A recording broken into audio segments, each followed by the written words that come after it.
नमस्ते बच्चों, कैसे हैं आप? आप सब अच्छे होंगे। और इस वक्त तो कैसा है, तो कभी बारिश का मौसम चल रहा है, बहुत अच्छी बारिश भी हो रही होगी। तो बच्चों, हमने अपने अगले गद्य में देखा था, हमारा गद्य है क्या निराश हुआ जाए, हजारी प्रसाद द्विवेदी जी का निबंध है। तो इस निबंध में हजारी प्रसाद द्विवेदी ने हमें बताया था कि भाई धीरे धीरे भारत में से मानवीय मूल्य है वो लुप्त हो रहे हैं, धीरे धीरे मानवता है वो समाप्त होती जा रही है, और ऐसे ही चलता रहा तो हमारी पौराणिक भारत भूमि है वो नष्ट हो जाएंगी। लेकिन द्विवेदी जी साथ में यह भी कहते हैं कि सभी लोग ऐसे नहीं होते, कुछ लोग हैं वह बेईमान हैं, अच्छे नहीं हैं, झूठ और पाप को सही समझते हैं, पर सारे लोग ऐसे नहीं होते। कुछ लोग ऐसे हैं जो आज भी अच्छाई को अपना ईमान मानते हैं। और साथ में द्विवेदी जी ने यह भी बताया था कि भारतवर्ष में भौतिक सुख सुविधाओं को मान्यता या फिर नहीं दी गई है। क्यों? क्योंकि हम सुख सुविधाओं को नहीं मानते, हम जिंदगी जीने को मानते हैं। खाओ पियो मौज से रहो, यही हमारी जिंदगी है, हम इसे ही मानते हैं। फिर आगे द्विवेदी जी ने बताया था कि हम क्या करते हैं, तो कि कानून और धर्म में भेद रखते हैं। हम कानून से नहीं डरते हैं, हम कानून से बिल्कुल नहीं डरते हैं। हम कानून के साथ क्या करते हैं, छल कपट करते हैं। कानून से बचा जा सकता है, पुलिस वालों है तो उसे धोखा दिया जा सकता है, यदि आप कोर्ट में जाए तो वहाँ भी गलत बोला जा सकता है, क्योंकि हमें पता है कि वह कुछ नहीं कर पाएंगे। पर हम धर्म से डरते हैं, हम ईश्वर से डरते हैं, हम उसके साथ किसी भी तरह की गलत व्यवहार वहाँ पर नहीं करेंगे। यदि हमें मंदिर में ईश्वर की मूर्ति पर हाथ रखकर कहा जाए कि सच बोलो, तो हम सच ही बोलेंगे। क्यों? क्योंकि हमें डर लगता है कि यदि भगवान ने सुन लिया और वह साक्षात प्रकट हो गए या फिर हमें मारने लगे, तो हम ईश्वर से डरते हैं। देखिए, एक छोटी सी बात है कि एक जगह है ना, बहुत सारा एक जगह थी वो खाली पड़ी हुई थी, तो सब लोग क्या करते थे, आसपास के मोहल्ले वाले सारे लोग वहाँ कूड़ा डाल देते थे। रोज बहुत सारा कूड़ा वहाँ पड़ा रहता था, और कूड़ा होते ही वहाँ पर क्या होती थी, तो कि बहुत सारे गाय है, बैल है, वह जमा हो जाते थे, मक्खियाँ है, मच्छर है, बहुत सारी गंदगी होती थी। तो वहाँ जो गंदगी होती थी, वहाँ के पास वाले घर वाले लोग हैं वो बहुत परेशान हो गए। उन्होंने सोचा कि भाई यहाँ तो सब जगह देखिए गंदगी है। तो उन्होंने क्या किया, उस दीवार थी वहाँ पर लिखा कि भाई यहाँ कचरा डालना मना है या फिर कूड़ा डालना मना है, ऐसा उन्होंने लिखा वहाँ पर। तो क्या हुआ, दूसरे दिन जितना कूड़ा वहाँ पड़ता था उससे ज़्यादा पड़ा। अब वो लोग डर गए, भाई ये तो किसे कहे और किसे ना कहे, कोई सारा दिन तो वहीं बैठे नहीं रह जा सकता, भाई यहाँ कूड़ा मत डालो, यहाँ कूड़ा मत डालो। लोग चुपके से वहाँ पर कूड़ा डाल जाते थे। फिर किसी ने कहा कि आप ऐसा कीजिए कि जो वो खाली प्लॉट है, वो खाली जगह है, उसे साफ कर दीजिए, और साफ कर आपको क्या करना है, वहाँ पर एक हनुमान जी की मूर्ति लगा दीजिए। फिर देखिए आप वहाँ पर कोई कूड़ा नहीं डालेगा। तो उन लोग पास वाले घर वालों ने लोगों ने क्या किया, वहाँ पर जो खाली प्लॉट था उसे साफ किया, साफ करके एक छोटी सी हनुमान जी की मूर्ति और छोटा सा मंदिर बनवा दिया। फिर दूसरे दिन देखा तो वहाँ पर कोई कूड़ा नहीं डाल गया, क्योंकि सबको डर था। देखिए, पहले वहाँ सूचना लिखी थी तो किसी ने नहीं पढ़ी कि भाई यहाँ कूड़ा डालना मना है, तो किसी ने नहीं पढ़ा, उल्टा ज़्यादा डाला। पर जैसे ही हनुमान जी को वहाँ बिठाया, सब लोग डरने लगे कि भाई यदि यहाँ पर हम कूड़ा डालेंगे और हनुमान जी को पता चल गया तो वह गदा से मारेंगे। तो दूसरे दिन से वहाँ पर कूड़ा डालना ही मना बंद हो गया। तो हम लोग क्या है, धर्म भीरू है, हम धर्म से, ईश्वर से डरने वाले हैं, ईश्वर से डरने वाले लोग हैं। तो द्विवेदी जी ने यह भी बताया। फिर क्या बताया, तो कि हमारे अंदर एक कमी है, मानवों के अंदर एक कमी है कि हम दूसरों की कमियां उजागर यानी कि बाहर लाने की कोशिश करते हैं। कोई देर से आता है तो उसकी बातें करते हैं, किसी के घर में लड़ाई झगड़ा हो रहा है तो उसकी बातें करते हैं। मान लीजिए कि कोई हमें कहता है कि सत्संग में आइए, तो हम नहीं जाएंगे, पर रास्ते पर दो लोग लड़ रहे हैं तो हम अच्छे से मज़े से उसकी लड़ाई देखेंगे, वाह मज़ा आ गया, मारा मारी नहीं हुई, वरना और भी मज़ा आता। तो हमें दूसरों के लोगों की मारा मारी या फिर झगड़े में बहुत अच्छा लगता है, तो हमें ये सब बंद कर देना चाहिए। फिर हमारे समाचार पत्रों की भी बात की कि समाचार पत्रों में ज़्यादातर नेगेटिव बातें ही होती है, तो हमें किसी की ईमानदारी, प्रामाणिकता जैसी चीज़ें भी हमें समाचार पत्रों में हेडलाइंस बनाकर पहले पेज पर रखनी चाहिए, जिससे लोगों में ऐसा काम करने की भावना जागृत हो। तो हमें ईमानदारी को जिंदा रखना है, उसे भी आगे लाने का प्रयास करना चाहिए। तो बच्चों देखिए, यहाँ से हम आगे जाएंगे। अब देखिए द्विवेदी जी क्या कहते हैं। द्विवेदी जी है वहाँ पर हमें एक उदाहरण दिखाना चाहता है कि भी लोगों के अंदर से आज भी ईमानदारी है, प्रामाणिकता है, वो लुप्त नहीं हुए। आज भी लोग हैं, वो कई लोग ऐसे हैं जो प्रामाणिक है, ईमानदार है, सच्चे हैं और सही है। ठीक है, एक बार रेलवे स्टेशन पर टिकट लेते हुए गलती से मैंने 10 के बजाय 100 रुपये का नोट दे दिया। देखिए अब द्विवेदी जी आपको हमें उदाहरण देते हैं कि एक बार क्या हुआ, द्विवेदी जी है वो रेलवे स्टेशन में सफ़र कर रहे थे और टिकट के लिए उसे 10 रुपये देने थे। 10 के बजाय उन्होंने टीटी यानी कि टिकट चेकर को कितने दिए, 100 रुपये का नोट है वह दे दिया और मैं जल्दी जल्दी गाड़ी में आकर बैठ गया। देखिए अब भूल भी गए, उन्होंने 100 रुपये दिए, उससे पैसे वापस लेने थे पर वो भूल गए क्योंकि जल्दी में थे। जल्दी जल्दी लेखक है वो गाड़ी में चढ़कर बैठ गए, बाकी के पैसे भूल गए या फिर उसे पता ही नहीं था कि मैंने 100 का नोट दिया या 10 का नोट दिया। थोड़ी देर में टिकट बाबू उन दिनों के सेकंड क्लास के डिब्बे में हर आदमी का चेहरा पहचानता हुआ उपस्थित हुआ। देखिए थोड़ी ही देर में वह टिकट वाला आदमी है जो टिकट लेता है, टिकट बाबू है, वह क्या हुआ, सेकंड क्लास के डिब्बे में अंदर दाखिल हुआ और वो ज़्यादातर सारे लोगों को पहचानता था क्योंकि सारे लोग रोज ही उसी ट्रेन में मुसाफरी करते थे। उसने मुझे पहचान लिया और बड़ी विनम्रता के साथ मेरे हाथ में 90 रुपये रख दिए और बोला। देखिए उन्होंने तुरंत ही लेखक को पहचान लिया और उसके हाथ में 90 रुपये रख दिए कि ये लीजिए भाई, आपने मुझे ज़्यादा पैसे दिए थे। पूरी विनम्रता के साथ, गुस्से के साथ नहीं, विनम्रता के साथ मेरे हाथ में 90 रुपये रख दिए और बोला यह बहुत गलती हो गई थी। देखिए अब उसने कहा भी कि यह बहुत गलती हो गई, आपने मुझे 100 रुपये का नोट दिया और मैंने नहीं देखा, आपने भी नहीं देखा, मैंने भी नहीं देखा। देखिए उसने कहा कि आपने जब 100 रुपये दिए तब आपने भी नहीं देखा कि आपने मुझे 100 रुपये दिए हैं और मैंने भी नहीं देखा। हम दोनों से गलती हुई, आपसे भी गलती हुई और मुझसे भी गलती हुई।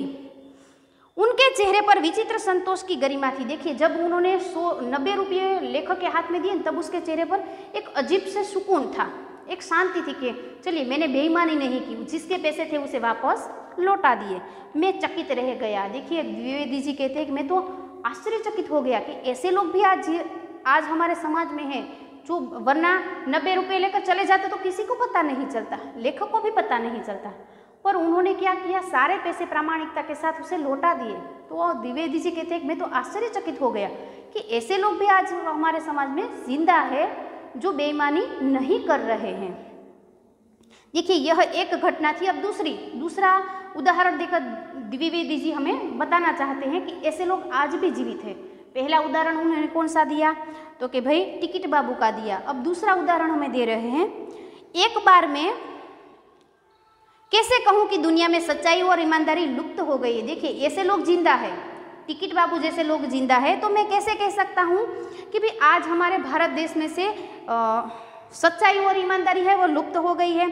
वैसी अनेक अवांछित घटनाएं भी हुई है, जो अवांछित यानी कि किसी ने सुनी हो न देखी हो, ऐसी घटनाएं ऐसी कितनी घटनाएं हैं जो बनती होगी पर वो हमारे सामने आती नहीं है।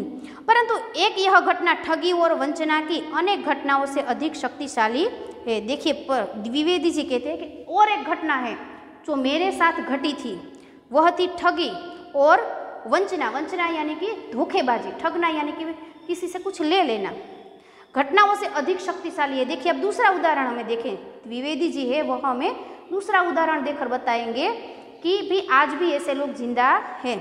एक बार मैं बस यात्रा कर रहा था। देखिए द्विवेदी जी कहते हैं कि एक बार मैं एक बस से सफ़र कर रहा था या यात्रा कर रहा था, मेरे साथ मेरी पत्नी और 3 बच्चे भी थे। द्विवेदी जी अकेले नहीं थे, जब वह सफ़र कर रहे थे तब उसके साथ कौन था, तो कि मेरी पत्नी और मेरे 3 बच्चे यानी कि 4 और द्विवेदी जी 5 लोग थे। वह 5 लोग हैं वो बस से सफ़र कर रहे थे। बस में कुछ खराबी थी। देखिए अब अचानक बस में बैठे तब तो बस ठीक थी, पर बस चलते चलते ही क्या हुआ, तो कि बस में कुछ खराबी आ गई। रुक कर चलती थी। देखिए बस है थोड़ी देर रुकती थी फिर चलती थी, रुकती थी फिर चलती थी, रुक कर बस चल रही थी। गंतव्य से कोई 5 मील पहले ही एक निर्जन सुनसान स्थल में बस ने जवाब दे दिया। गंतव्य यानी कि जहाँ पहुँचना था उस स्थान से 5 मील यानी 5 किलोमीटर पहले ही एक निर्जन यानी कि जहाँ पर कोई ना हो ऐसी सुनसान जगह पर बस ने जवाब देने बंद पड़ गई, वहीं रुक गई क्योंकि बस पहले से ही खराब थी, रुक कर चल रही थी। जवाब दे दिया। रात के कोई 10 बजे होंगे। देखिए रात का समय है, 5 किलोमीटर दूर है और ऊपर से सुनसान जगह है, तो रात के करीब 10 बजे होंगे। बस में यात्री घबरा गए। देखिए सारे यात्री है वो, और उस वक्त क्या था, डाकू थे, चोर लुटेरे थे। यदि कोई चोर लुटेरा आता और लूट जाता तो बस को आज की तरह नहीं था, पहले तो घोड़े पर बैठ कर आते थे और सारा सामान डाकू होते वो लूट कर ले जाते थे।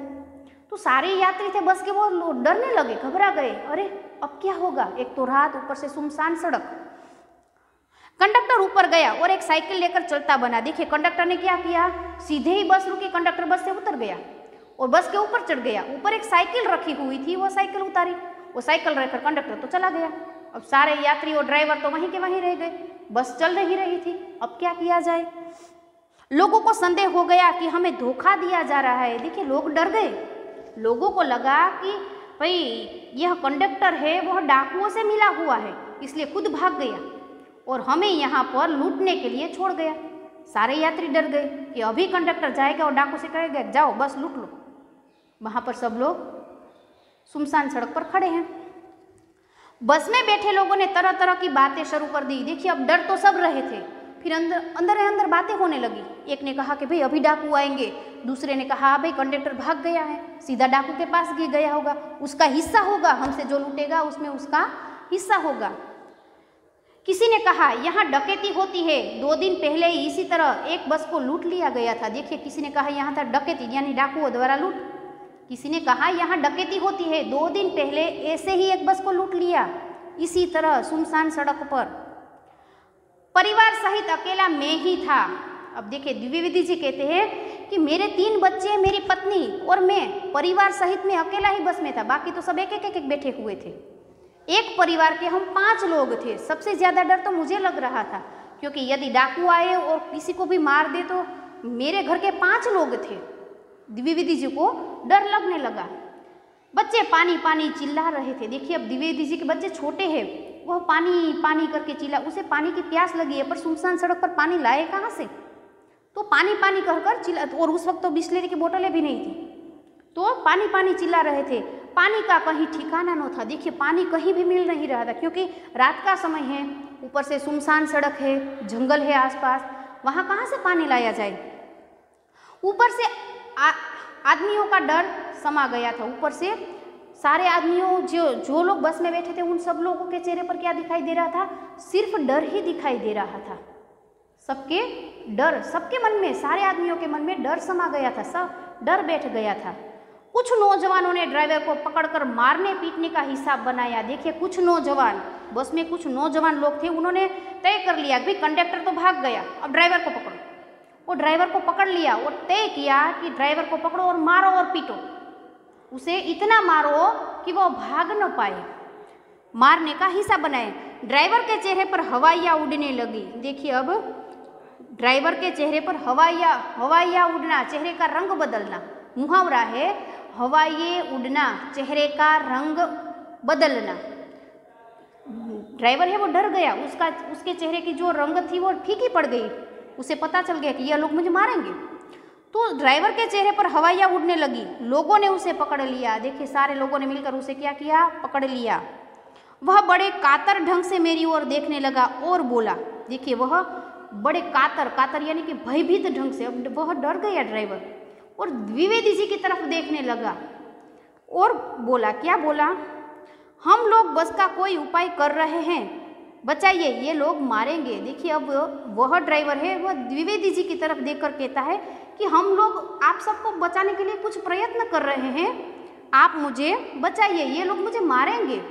वह द्विवेदी जी से प्रार्थना करता है कि आप मुझे बचा लीजिए वरना ये लोग मुझे मारेंगे। डर तो मेरे मन में भी था, पर उसकी कातर मुद्रा देखकर मैंने यात्रियों को समझाया कि मारना ठीक नहीं है। देखिए द्विवेदी जी कहते हैं कि डर तो मेरे मन में भी था, कहीं सच में कहीं से डाकू ना आ जाए, हमें लूट न लिया जाए, लेकिन ड्राइवर की कातर यानी कि भयभीत मुद्रा, भयभीत चेहरा देखकर कहा कि भी मारना ठीक नहीं है, उसे छोड़ दो, यह सही नहीं है। परंतु यात्री इतने घबरा गए कि वे मेरी बात सुनने को तैयार नहीं थे। लेकिन बस के सारे यात्री थे वो डरे हुए थे, उन्होंने द्विवेदी जी की बात को सुना ही नहीं। भी आप चुप रहिए, आपको क्या पता है, ऐसे कहने लगे इसकी बातों में मत आइए, धोखा दे रहे हैं। देखिए सारे बस वालों ने द्विवेदी जी को समझाया भी आपको पता नहीं है, यह धोखा दे रहा है, देखिएगा अभी डाकू आएंगे और हमें लूटकर चले जाएंगे। कंडक्टर को पहले ही डाकुओं के यहाँ भेज दिया गया है। देखिए कंडक्टर को तो पहले भेज दिया गया है डाकुओं के पास, कि भाई जाइए सुनसान सड़क पर बस खड़ी है, लूट लीजिए, और अब ये ड्राइवर भी भाग जाएगा। मैं भी बहुत भयभीत था, पर ड्राइवर को किसी तरह मारपीट से बचाए। देखिए द्विवेदी जी कहते मैं भी बहुत डरा हुआ था, पर मैंने क्या किया, ड्राइवर को बचा लिया, किसी भी तरह से मारपीट से उसे बचा लिया। 1.5-2 घंटे बीत गए। मेरे बच्चे भोजन और पानी के लिए व्याकुल थे। देखिए 1.5-2 घंटे बीत गए और द्विवेदी जी के बच्चे पानी और भूख से बेहाल थे। मेरी और मेरी पत्नी की हालत बुरी थी। लोगों ने ड्राइवर को मारा तो नहीं, पर उसे बस से उतार कर एक जगह घेर कर रखा। देखिए ड्राइवर को मारा नहीं, पर क्या किया, एक जगह पर उसे घेर लिया। ड्राइवर को बीच में रखकर सब लोग उसके आसपास खड़े हो गए ताकि वो भाग न सके। कोई भी दुर्घटना होती है तो पहले ड्राइवर को समाप्त कर देना उन्हें उचित जान पड़ा। देखिए अब सबने तय किया कि यदि यहाँ पर कोई भी डाकू आता है तो पहले ड्राइवर को मार दो, उसके बाद ही दूसरा काम हम करेंगे। सबने यह तय किया। ये गिड़गिड़ाने का कोई विशेष अवसर नहीं पड़ा। उसी समय क्या देखता हूँ कि एक खाली बस चली आ रही है। देखिए इस तरह ड्राइवर का गिड़गिड़ाने का पे उस पर कोई असर नहीं हुआ। और तभी द्विवेदी जी है 1.5-2 घंटे के बाद क्या देखते हैं, सामने सड़क पर से खाली बस चली आ रही है।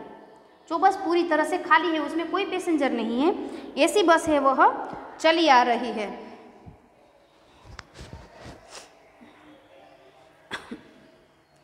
और उस पर हमारा बस कंडक्टर भी बैठा हुआ है। देखिए वह बस खाली है और उस पर क्या है, तो उस पर बस कंडक्टर बैठा हुआ है, वह बस खाली बस को लेकर आ रहा है।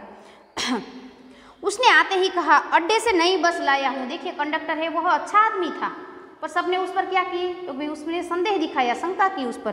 कंडक्टर ने कहा कि मैं बस अड्डे से आप सबके लिए नई बस लेकर आया हूँ, आप डरिए मत, इस पर बैठिए। वह बस चलाने लायक नहीं है। देखिए वह बस खराब हो गई है, वह बस चलने लायक या चलाने लायक नहीं है। मैं आपके लिए नई बस लाया हूँ, आप सब इसमें बैठिए। फिर मेरे पास एक लोटे में पानी और थोड़ा दूध लेकर आया और बोला, पंडित जी बच्चों का रहना मुझसे देखा नहीं गया। देखिए कंडक्टर कितना अच्छा आदमी है, वह द्विवेदी जी के बच्चों के लिए पानी और दूध भी लेकर आया। उसने कहा कि जब मैं बस में था तभी आपके बच्चे रो रहे थे, तो मैं उनके लिए दूध और पानी लेकर आया हूँ, मुझसे उसका रोना देखा नहीं गया। देखिए यह मानवता है। यदि वो चाहता तो भाग सकता था, पर उसने ऐसा नहीं किया, उसने सबकी मदद की। तो द्विवेदी जी यही बताना चाहते हैं कि आज भी हमारे अंदर मानवता जीवित है। यदि वो भाग गया होता तो, पर उसने ऐसा नहीं किया। यात्रियों में फिर जान आई, सबने उसे धन्यवाद दिया। देखिए यात्रियों में फिर जान आई, फिर वो उसने राहत की सांस ली और सबने ड्राइवर का कंडक्टर का धन्यवाद किया। ड्राइवर से माफ़ी मांगी, अब ड्राइवर से माफ़ी भी मांगी और 12 बजे से पहले ही सब लोग बस अड्डे पर पहुंच गए। देखिए 12 बजे से पहले सारे के सारे लोग हैं वह जहां पर जाना चाहते थे वहां पर बस स्टेशन पर पहुंच गए। कैसे कहूँ कि मनुष्यता एकदम समाप्त हो गई है। देखिए द्विवेदी जी कहते हैं कैसे मान लो, देखिए ऐसे उदाहरण उसके जीवन में घटे हैं, ऐसी घटनाएं घटी है, तो कैसे मान लो कि मानवता लुप्त हो गई है। कैसे कहूँ कि लोग में दया माया रही नहीं गई है। जीवन में न जाने कितनी ऐसी घटनाएं हुई है जिन्हें मैं भूल नहीं सकता। ठगा भी गया हूँ। देखिए द्विवेदी जी कहते हैं मेरे साथ ठगाई भी हुई है, धोखा भी खाया है, परंतु बहुत कम स्थलों पर विश्वासघात नाम की चीज मिलती है। केवल उन्हीं बातों का हिसाब रखो जिनमें धोखा खाया है, तो जीवन में कष्टकर हो जाएगा। परंतु ऐसी घटनाएं भी बहुत कम नहीं है जब लोगों ने अकारण सहायता की हो। देखिए हमें ऐसी चीज़ें जहाँ पर हमने हमारे साथ धोखेबाजी हुई है, हम ठगे गए हैं, ऐसी बातों को भूलना नहीं है, हमें याद रखना है ताकि हम ऐसी गलती दोबारा ना करें। पर ऐसी घटनाओं को भी याद रखो जहाँ पर अकारण किसी ने बिना वजह हमारी मदद की हो, तो ऐसी घटनाओं को भी हमें याद रखना चाहिए। निराश मन को ढाढ़स दिया जाए। ढाढ़स यानी कि सांत्वना, आश्वासन। कोई रोता है तो हम कैसे उसके माथे पर हाथ फिराते हैं, तो निराश मन को, हमारे मन को हमें क्या करना है, सांत्वना देनी है। हमें उसे समझाना है कि भाई मानवता अभी जीवित है, मरी नहीं है, और हिम्मत बंधाई है। कविवर रविंद्रनाथ ठाकुर ने अपने एक प्रार्थना गीत में भगवान से प्रार्थना की थी कि संसार में केवल नुकसान ही उठाना पड़े, धोखा ही खाना पड़े, तो ऐसे अवसरों पर भी हे प्रभु मुझे ऐसी शक्ति दो कि तुम्हारे ऊपर संदेह न करूं। देखिए अब कविवर रविंद्रनाथ ठाकुर ने भगवान से कहा है कि कभी मुझे नुकसान उठाना पड़े, कभी मेरे साथ धोखा हो जाए, तब भी ईश्वर मुझे ऐसी शक्ति देना कि मैं तुम पर संदेह, तुम पर अविश्वास न दिखाऊं, मेरा विश्वास तुम पर हमेशा बना रहे, ऐसी शक्ति मुझे देना। मनुष्य की बनाई विधियाँ गलत नतीजे तक पहुंच रही है, तो इन्हें बदलना होगा। देखिए, हम एक दूसरे पर विश्वास नहीं कर रहे हैं तो हमें बदलना होगा, हमें भरोसा करना होगा एक दूसरे के ऊपर, तो इन्हें बदलना होगा। वस्तु तो आए दिन इन्हें बदला ही जा रहा है, लेकिन अब भी आशा की ज्योति बुझी नहीं है। देखिए, द्विवेदी जी को अभी भी आशा है कि एक दिन ऐसा आएगा कि हम एक दूसरे पर भरोसा करेंगे, हम एक दूसरे की बात मानेंगे, समझेंगे। महान भारतवर्ष को पाने की संभावना बनी हुई है और बनी रहेगी। मेरे मन, निराश होने की ज़रूरत नहीं है। हमें अपने मन को समझाना है कि हे मन, तुम्हें निराश नहीं होना है, हमारा भारतवर्ष जो खो गया है वह हमें वापस मिल जाएगा। तो बच्चों, आज यह हमारा गद्य है यहीं पर पूर्ण होता है। तो आज का आपका होमवर्क है, आपको स्वाध्याय के सारे प्रश्न हैं वह क्या करना है, वह सारे प्रश्न हैं वो फेयर बुक में लिखने हैं। तो बच्चों, अगले वीडियो में हम फिर से मिलेंगे नए गद्य के साथ, नए कुछ टॉपिक के साथ। तब तक के लिए सबको नमस्ते।